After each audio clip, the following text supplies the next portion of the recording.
Montha चक्रीवादळ हे आलेले असून हे सध्या बंगालच्या उपसागरातून आंध्र प्रदेशच्या किनाऱ्यावर धडकलेले आहे. याचा अप्रत्यक्ष परिणाम महाराष्ट्रातील विदर्भ, मराठवाडा आणि काही कोकणातील भागावर होणार आहे.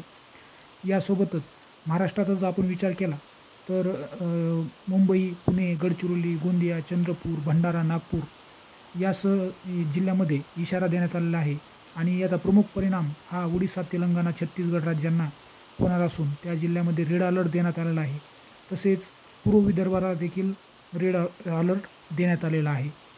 यासोबतच आपण जर विचार केला तर महाराष्ट्रातील मुंबई, पुणे, कोकण या परिसरामध्ये मुसळधार पावसाचा अंदाज पुढील 2-3 दिवस देण्यात आलेला आहे.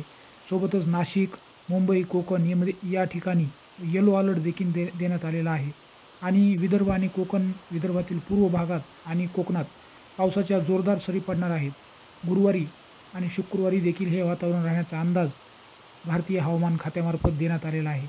त्यामुळं या वादळाचा नक्कीच आपल्या परिसरावर पुढील 2-3 दिवसामध्ये परिणाम होताना दिसणार आहे.